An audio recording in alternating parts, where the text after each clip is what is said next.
Je vais vous parler du projet Metogia qui s'intéresse à des patients atteints d'artérite acéluléante, maladie de Horton, et qui va comparer deux stratégies thérapeutiques dans l'artérite acéluléante. Ça marche ou pas? Ouais. Active, prednisone plus méthotrexate versus prednisone plus tocilizumab. Quelques rappels de rationnels qui ont conduit à définir le design de cette étude. Comme vous le savez, le traitement de référence de l'artérite acéluléante, c'est la corticothérapie, avec une efficacité qui est remarquable, mais finalement, donc au moins un patient sur deux qui va présenter des rechutes à la décroissance des corticoïdes, ce qui va conduire à prolonger la durée du traitement et donc à faire émerger des effets indésirables. Donc on montre toujours cette étude qui est déjà un petit peu ancienne, qui date de 2003 et qui montrait que près de 9 patients sur 10 présentaient au moins un effet indésirable de la corticothérapie avec un délai médian de survenue de 1 an. Alors c'est vrai que c'est des données anciennes, mais on a des études plus récentes, et je ne vais pas m'étendre, qui retrouvent à peu près les mêmes choses avec un effet dose.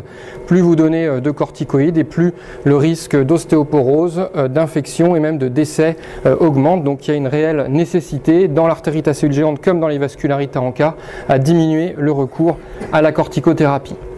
Alors en fait, dans la maladie de Horton, il y a deux molécules qui ont montré une efficacité dans l'épargne en corticoïdes, le méthotrexate et le tocilizumab. Le méthotrexate, je m'arrête un petit peu puisque les données sont contradictoires. Il y a 3 études, une petite que je ne détaillerai pas, et 2 études de plus grande envergure. Une étude américaine qui avait été publiée en 2002, qui était une étude négative avec une centaine de patients, mais une dose de méthotrexate qui était faible et une corticothérapie qui était très courte et surtout qui était alternée en fin de traitement, ce qui ne correspond pas exactement à ce qu'on fait actuellement et ce qui vous explique finalement des taux de rechute extrêmement élevés, parce que ici c'est même pas rechute, c'est échec de traitement, donc 2 rechutes. Il y avait 80% des patients qui avaient au moins 2 rechutes.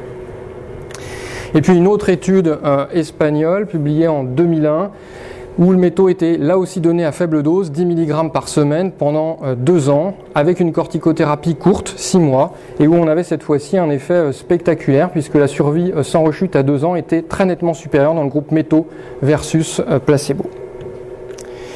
Et donc finalement une méta-analyse à partir de 160 malades issus de ces 3 essais thérapeutiques qui avait permis de montrer qu'on pouvait obtenir une épargne en corticoïdes dans l'artérite acéluléante nouvellement diagnostiquée. Il n'y avait pas de rechuteur inclus dans ces protocoles, avec cependant pas de réduction des effets indésirables. Et puis donc plus récemment le tocilizumab avec ces 2 études que vous connaissez bien, en particulier l'étude de phase 3 publiée dans le New England qui avait montré l'efficacité du tocilizumab par voie sous-cutanée en traitement d'induction et de rechute de l'artérite acéluléante. Et donc finalement, le protocole Metogia est venu de réflexion autour des limites de l'utilisation du tocilizumab. Certes, c'est efficace et il y a une AMM à la dose de 162 mg par semaine par voie sous-cutanée dans l'artérite acéluléante, mais il y a un certain nombre de limites. Une des premières limites, et on l'avait observé dans l'étude de phase 2 qu'on avait menée à Dijon avec l'aide d'autres centres français, eh bien, il y a des rechutes qui surviennent à l'arrêt du traitement. Dans cette étude, on l'utilisait uniquement 3 mois, mais on voit que donc à 9 mois, c'est-à-dire finalement 6 mois après la dernière perfusion, on a une survie sans rechute de 60%, qui est en fait tout à fait comparable à ce qu'on observe 6 mois après la dernière perfusion quand on fait 1 an de tocilizumab. Donc finalement, l'impression que c'est un traitement qui est efficace, mais relativement suspensif, avec 40% des patients qui vont rechuter 6 mois après la dernière perfusion. Donc finalement une survie sans rechute qui est pas loin de ce qu'on observe après traitement par corticoïdes et méthotrexate.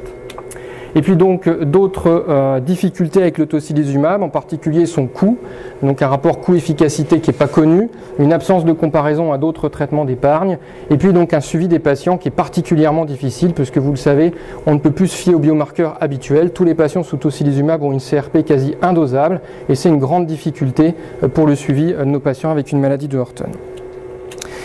Et donc tout ça a conduit la NSM, enfin la commission de transparence, à émettre des recommandations sur l'utilisation du tocilizumab. J'en reviendrai là-dessus en fin de présentation parce que ça nous a posé des difficultés pour la mise en place de Metogia qui ont restreint les conditions de remboursement de la molécule à des patients qui en particulier soit ont des effets secondaires avérés de la corticothérapie, soit donc une corticodépendance à plus de 7,5 mg par jour avec des rechutes multiples, donc finalement des des conditions de remboursement qui sont hors diagnostic de l'artérite à cellules géantes. Donc le design de l'étude METOGIA qui est financée par le PHRC 2017 et qui devrait être mise en place, je l'espère, avant l'été 2019, eh bien, va être un essai prospectif randomisé de non-infériorité de phase 3 qui va comparer deux stratégies thérapeutiques après randomisation de patients qui seront inclus à l'occasion d'une maladie active, que ce soit en rechute ou au diagnostic. Et les patients, donc la randomisation sera stratifiée sur le centre et le statut rechuteur ou non rechuteur. Et on comparera deux stratégies thérapeutiques, corticoïdes plus tocilizumab, une injection par semaine pendant 1 an, versus corticoïdes plus métaux par voie sous-cutanée également, à bonne dose, 0,3 mg kg par semaine, plafonné à 20 mg par semaine, pendant 1 an également. Alors, quelques éléments sur les modalités thérapeutiques. Donc le TOCI, je vous le disais, 1 fois par semaine pendant 1 an. Le métaux, on a proposé, puisque c'est l'habitude de certains centres, donc pour homogénéiser les pratiques, il y aura une ascension progressive des doses dans tous les centres. Il y a un ABAC qui sera avec le protocole, avec de l'acide folique 48 heures après. C'est un essai qui ne sera pas en aveugle, puisque ça alourdissait énormément le protocole. Du fait des modifications biologiques induites par le tocilizumab, il était aisé de deviner dans quel groupe serait le patient, donc ça aurait obligé à un lab assessor dans chaque centre, ce qui rendait la faisabilité très difficile. Dans les deux groupes, il y aura bien évidemment un suivi de la tolérance, en particulier hépatique et hématologique, avec des possibilités de réduire les doses en cas d'intolérance, donc en passant à demi-dose de métaux et à une injection toutes les 2 semaines de tocilizumab, sans forcément que le patient arrête le traitement à l'étude. La corticothérapie, il y a un schéma de corticothérapie qui est imposé par l'étude, mais avec un certain nombre de libertés. Et on a souhaité que ce schéma de corticothérapie soit adapté au statut du patient à l'inclusion, puisque quand on va inclure des patients à l'occasion d'une rechute, on n'a pas forcément envie d'augmenter fortement la corticothérapie. Donc à l'occasion du diagnostic, on vous demandera de donner au moins 40 mg par jour, et ensuite de rentrer dans ce protocole de décroissance progressive. Si vous voulez donner plus que 40, il n'y a pas de problème, il faudra diminuer de 5 mg par semaine jusqu'à atteindre 40. Si le patient est rechuteur, on propose de débuter à au moins 20. Là aussi, vous pouvez donner plus, mais au moins 20. Et donc, les malades rechuteurs entreront à ce niveau-là dans le protocole de décroissance, de manière à ne pas imposer de fortes doses à des patients chez qui on veut faire de l'épargne. Et donc finalement, ils recevront à peu près avec ce protocole une dizaine de mois de corticoïdes.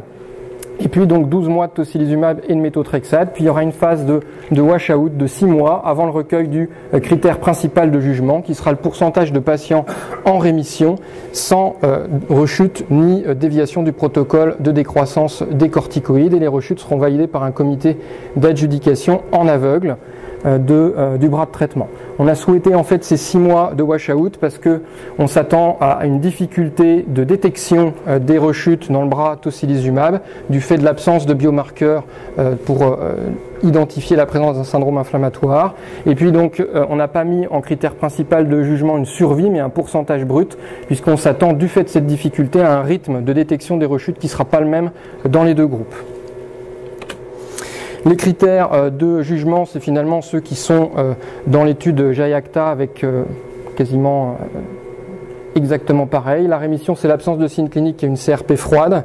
La rechute, c'est la réapparition de signes cliniques, quelle que soit la CRP, du fait du traitement par TOCI. Et puis donc, qu'est-ce qu'on fera en cas d'élévation isolée de la CRP ? Eh bien, il faudra continuer de diminuer les corticoïdes tels que prévu dans le protocole et éventuellement faire des examens complémentaires pour détecter des signes de rechute, comme par exemple une atteinte des gros vaisseaux aggravative. Les critères secondaires, je ne vais pas tout détailler. Il y aura surtout une étude médico-économique, un petit peu d'immunomonitoring, notamment dans certains centres, une étude de qualité de vie et évidemment de la tolérance du traitement avec des critères d'efficacité secondaires. Les critères d'inclusion, donc c'est tout patient atteint d'artérite à cellules géantes qui sera défini selon les critères JAIACTA, c'est-à-dire un âge de plus de 50 ans au moment du diagnostic, des signes non équivoques de PPR ou d'artérite à cellules géantes et de manière obligatoire une preuve de vascularite, soit histologique par la BAT, soit par imagerie qui vous documente une atteinte des gros vaisseaux, aorte ou vaisseaux des membres supérieurs en particulier, que ce soit par scanner, IRM ou TEP scanner. Le Doppler ne fait pas partie des critères diagnostiques et si votre preuve de vascularite se fait par imagerie, alors il est obligatoire que les patients soient inflammatoires.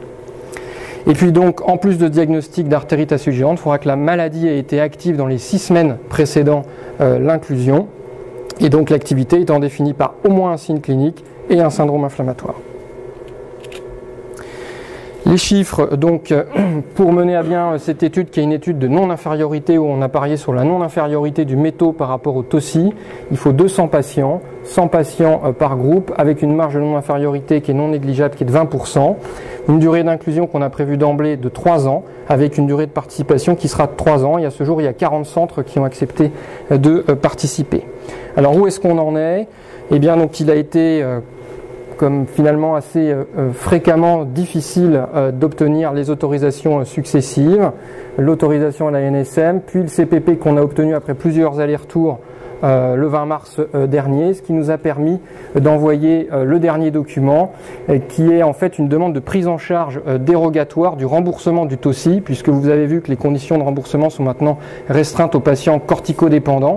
Pour des raisons budgétaires, le TOSI n'est pas financé dans cette étude et donc il faut que l'assurance maladie accepte de le rembourser dans cette indication au diagnostic ou en rechute. Et donc pour ça, on a fait une demande de dérogation qui est partie le 22 mars dernier et pour lequel normalement on aura une réponse avant fin mai, et à partir de là on devrait pouvoir débuter les mises en place avant l'été 2019, je l'espère.